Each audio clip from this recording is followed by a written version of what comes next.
My dad spent my savings to buy a car for my stepsister. Forgot about this money, Stepmom said laughing. I smiled and called the police. Then Dad begged me, but Coming home after 2 weeks at the beach felt surreal. I had saved for this trip for so long, working weekends, skipping things my friends were doing, just to finally get a taste of freedom. And it was worth it. Late nights by the ocean, campfires, no responsibilities. For the first time in a long time, I was truly happy. But when I walked back into my father's house, that feeling quickly faded. Living here had never felt like home. Not since my father had remarried. My stepmother, Valerie, had him wrapped around her finger from the start. She wasn't just controlling, she was manipulative in a way that made him feel like he had no choice. If Dad ever pushed back on something, she would make threats about leaving, about how he would lose another woman. She even laughed about my mother leaving him once, like it was a joke. And Dad, desperate not to go through that again, gave in every time. And then there was Linda, their daughter. If you could take every spoiled, entitled brat from every movie and roll them into one, you'd get Linda. She acted like the house was hers, like my dad was her dad, and I was just a guest who overstayed my welcome. I couldn't count the number of times she got her way by whining to her mother. If I had something she wanted, it was hers. If I wanted to do something that wasn't about her, forget it. And Dad? He let it happen. Every time. Because making Valerie happy was his #1 priority. I had spent years trying to keep my head down. Working, saving, telling myself that once I got my own car, I'd be one step closer to getting out of there for good. But as soon as I stepped out of my Uber and saw the brand new white Honda Civic in the driveway, something felt wrong. It wasn't Dad's. And it definitely wasn't Valerie's. I grabbed my bags and went inside. The sound of laughter came from the kitchen. Valerie and Linda. Linda turned when she saw me and grinned. "Hey, Andy. Look outside." I looked at the window, confused. What am I looking at?" She rolled her eyes like I was stupid. "The car. It's mine. Dad bought it for me while you were away. Surprise birthday present." I froze for a second. "Oh. Nice. Happy late birthday, I guess." She just smiled and went back to whatever she was doing, but my mind was racing. Something didn't add up. Dad wasn't the type to just drop thousands of dollars on a new car. And where the hell was the money coming from? As far as I knew, we weren't exactly rolling in dough. I pushed the thought aside and headed for my room. Whatever. Not my problem. I didn't think much about it for the next 3 days. I was still in post-vacation mode, catching up on sleep and hanging out with my friends. Then, on the 3rd day, I needed some money. I had saved every dollar I could for 2 years. I had finally reached my goal, $8,000, just before the trip. Dad always said banks were a mistake.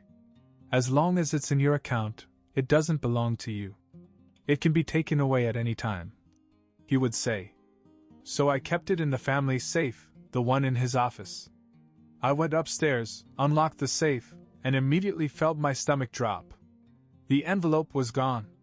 I stared into the empty safe, my mind scrambling for explanations. Maybe Dad had moved it. Maybe he thought it wasn't safe there anymore. Trying not to panic, I closed the safe and went downstairs. Valerie was sitting on the couch, scrolling through her phone, looking as relaxed as ever. "Hey," I said, keeping my voice casual. "Do you know where my money is? The envelope from the safe?" She didn't even look up. "Oh, we used it." I blinked. "What?" She finally looked at me, grinning like it was funny. "For Linda's car. Your dad said it was just sitting there, so we put it to good use." I felt a wave of heat run through my body. "You used my money?" "Well, technically it was in our safe," she said, as if that somehow justified it. "And it was for family. And Linda is family, isn't she?" She laughed. "Oh, come on, don't be so dramatic. Just forget about it." Forget it. 2 years of working every extra shift I could get. 2 years of skipping out on things my friends were doing so I could save up. 2 years of planning, knowing that when I turned 18, I'd finally have something of my own. And she just wanted me to forget.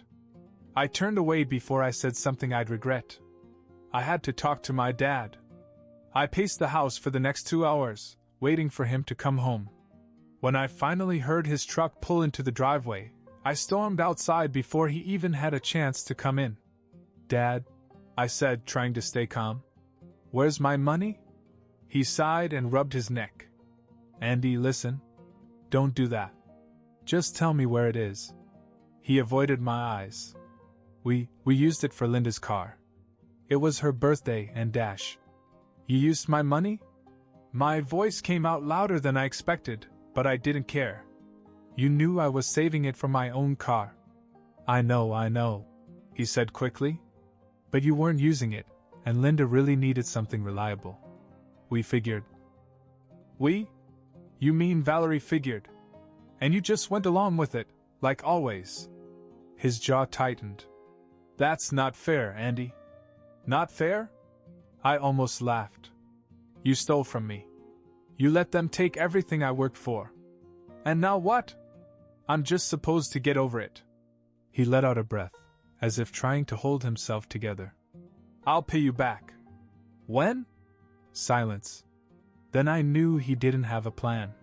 He had let Valerie take control, as always. And that's when I made my decision. I smiled. "Okay." He looked surprised. "Okay? Yeah. I'll forget about it." He let out a breath of relief. "Good. I knew you'd understand." I walked back inside, past Valerie, who was still lounging on the couch like she owned the place. I went upstairs, closed the door, and took out my phone. I dialed the police. As soon as the officer picked up, I barely had time to say, "Hello," before my bedroom door slammed open. Valerie.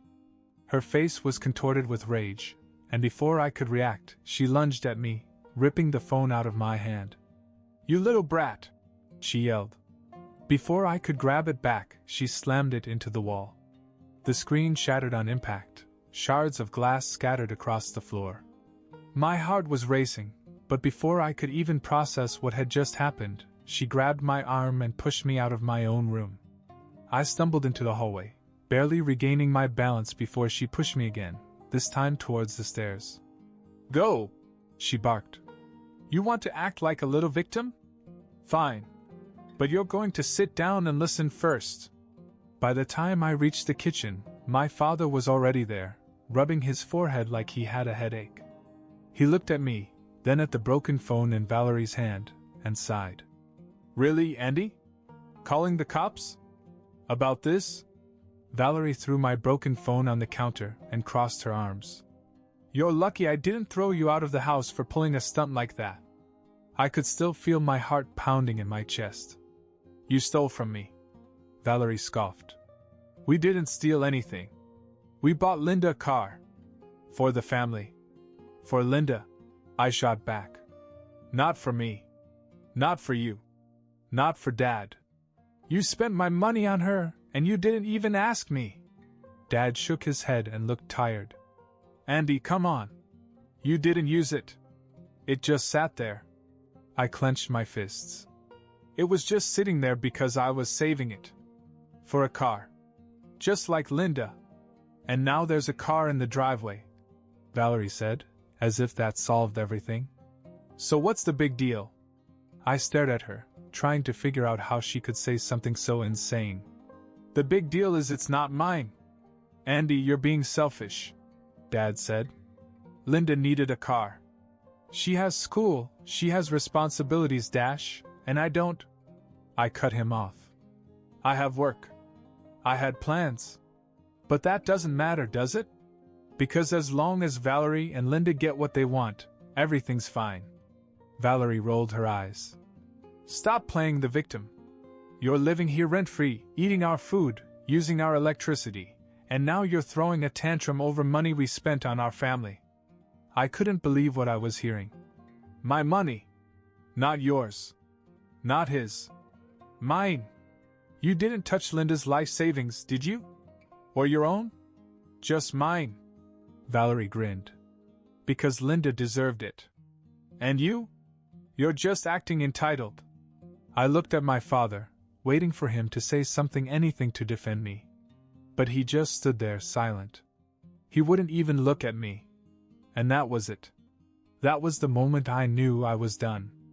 I took a deep breath, looked Valerie dead in the eye, and smiled. Okay, I said. If that's how you feel, then you won't mind if I leave, will you? Dad finally looked up. What? I turned toward the stairs. Give me 10 minutes. I'll be out of your way for good. It took me less than 10 minutes to pack my bag. I didn't have much, just some clothes, my wallet, and whatever was left of my things that Linda hadn't claimed as hers over the years. My laptop, my headphones, a few personal items. That was it. My cell phone was destroyed, but I didn't care.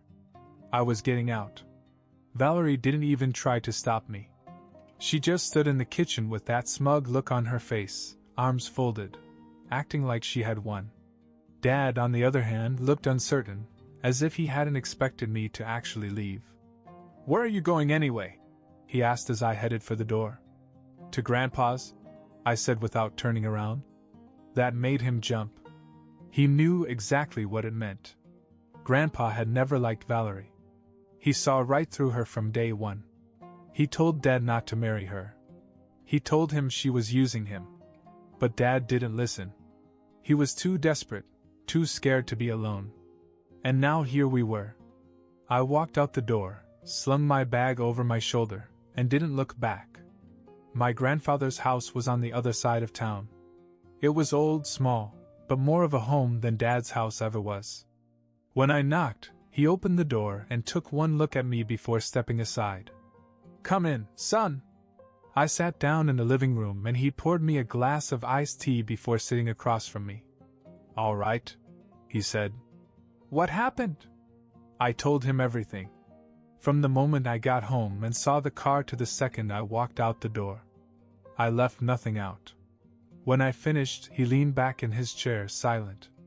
His fingers tapped the wooden armrest, a habit of his when he was angry. Then he let out a breath and stood. Get in the truck. I frowned. What? We're going to your father's house. I wasn't sure what I was expecting, but this wasn't it. Grandpa was an old-school kind of guy. Calm, patient. He didn't rush into things. When he reacted that way, it meant he was angry. And when Grandpa got mad, people listened.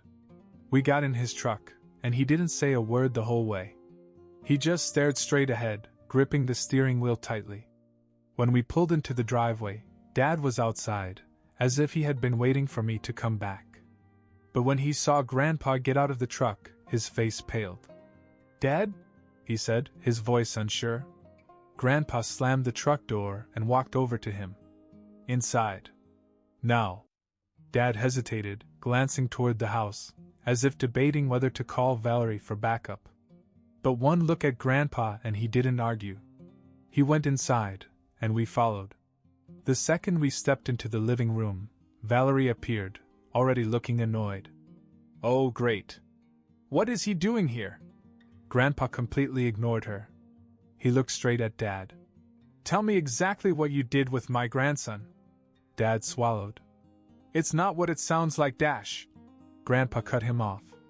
You took his money. Without asking. Without permission.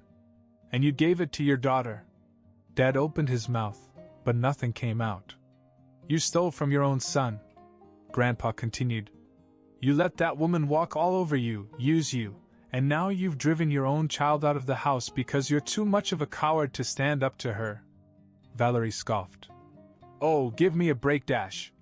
Grandpa turned on her so fast that she actually took a step back. You. Shut up. I'm talking to my son. For the first time, Valerie had nothing to say. Grandpa looked back at Dad. You're going to pay Andy back. Every single cent. And you're going to do it right now. Or we can take this to court. Your choice. Dad's face turned red, but he couldn't even look me in the eye. Dad, come on, it's not that simple. Yes, it is, Grandpa said. You took from him. You owe him. And if you don't make it right, you're going to lose more than money. You'll lose him. Dad looked at me then, as if it had just hit him that I was really done. That I wasn't coming back. That this time he had finally gone too far. I didn't say anything. I just waited. Because this time he was the one who had to make a choice. The room was filled with silence. My dad stood there, looking helpless, like a kid caught with his hand in the cookie jar. He wouldn't even look at me. But of course Valerie wasn't going to let it end like that. She stepped forward, arms crossed, that same smug look on her face. "All right, enough of this nonsense," she snapped. "I don't know who the hell you think you are, coming into my house and talking to me like this. But let me get something straight, old man. I run this house. I decide what's fair. And if Andy can't handle that, then maybe he should stop being such a selfish little..." Grandpa moved so fast I barely had time to process it. He grabbed her hair. A handful of it. She screamed, her hands flying up to claw at his grip, but Grandpa was strong. Stronger than a man his age should be. Stronger than Valerie had ever expected. "You listen to me, you rotten little parasite," Grandpa said, his voice deadly calm. "This is my son's house. My grandson's house. And you? You're nothing but a goddamn squatter." Dad jerked forward as if to stop him, but a look from Grandpa froze him. Valerie flailed, trying to hit Grandpa's hand, but he didn't even flinch. He dragged her to the front door, her feet barely keeping up. "You sucked the life out of my son, stole my grandson, and turned this family into a joke," he continued, yanking the door open. "But guess what? The joke's over. Let go of me, you crazy old..." Before she could finish, Grandpa threw her out. She stumbled onto the porch, barely catching herself before landing face first on the steps. Then something unexpected happened. Linda came running out of her room, phone in hand, looking completely panicked. "Mom? Mom? What the hell is going on?" Grandpa turned, eyes narrowing. "Oh, perfect timing. You can join her." Linda's face twisted in indignation. "Are you kidding me? You can't just dash." Grandpa didn't wait. He grabbed her wrist and, with far less effort than I thought it would take, yanked her toward the door. "Let go of me, you psycho!" she screamed. Grandpa pushed her outside, right next to her mother. Valerie was still on the floor, her hair a mess, her eyes wide with shock. Then Grandpa turned back to my dad. "Now, you have two choices." Dad swallowed. "Dad, come on." "Shut up. Listen," Grandpa interrupted. "You either fix what you did, or you go with them." Dad's eyes darted to Valerie, who was still struggling to get to her feet. Then to Linda, who was frantically typing something on her phone, probably texting her friends about how she was being victimized. For the first time, he actually looked scared. As if he realized that this time he was the one with something to lose. Dad stood there, breathing heavily, staring at the front door where Valerie and Linda were still sprawled out.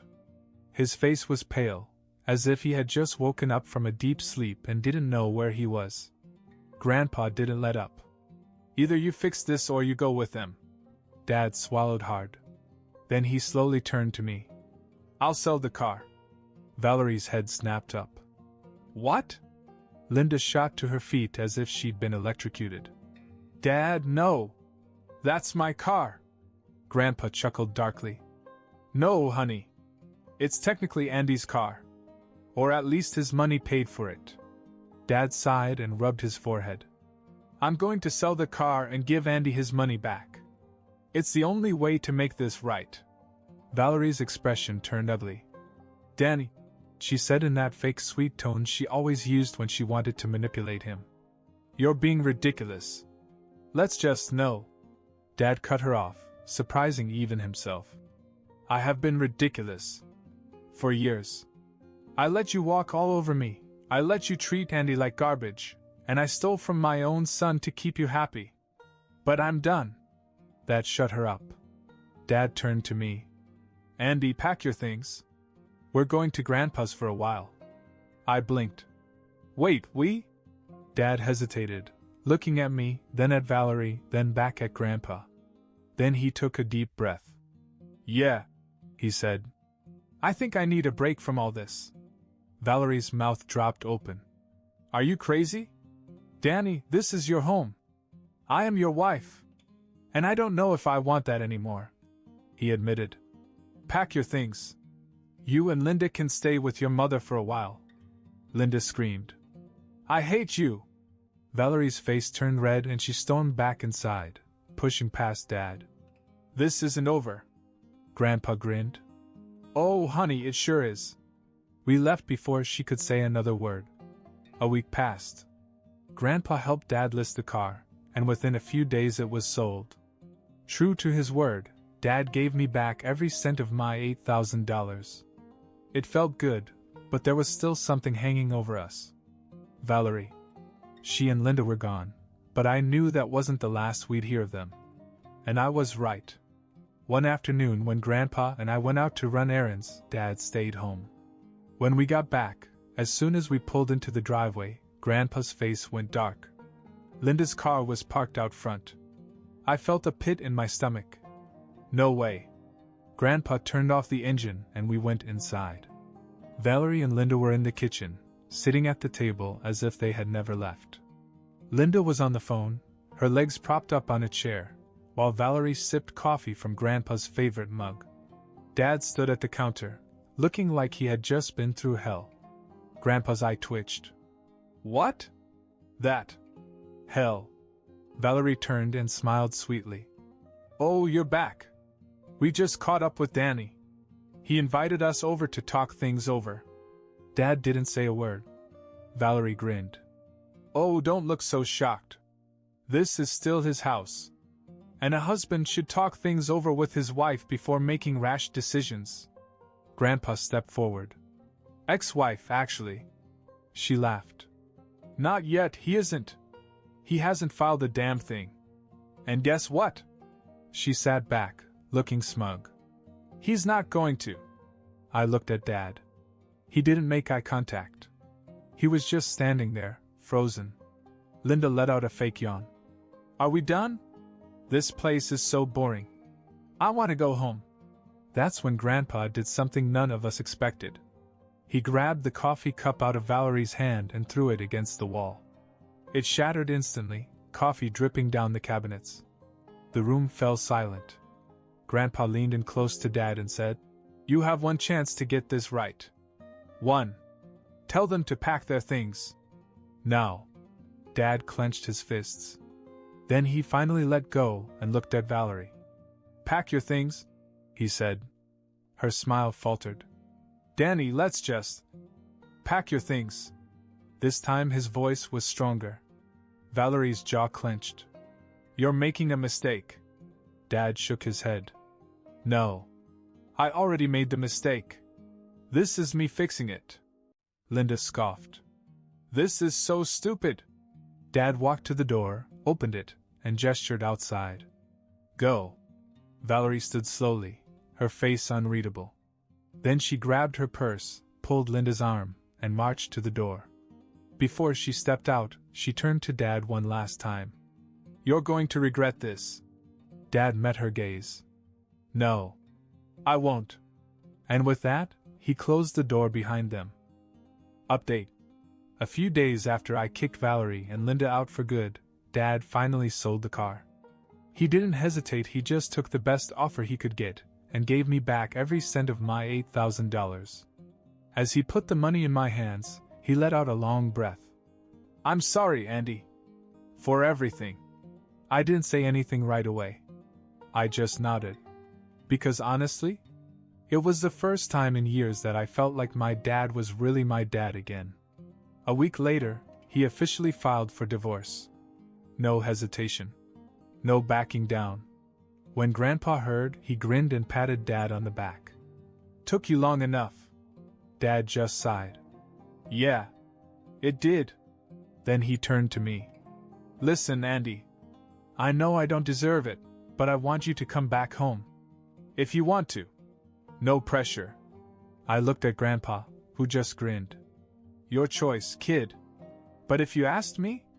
Looks like your old man finally got his head out of his ass. I thought about that for a long time. Then I smiled. All right. Let's go home.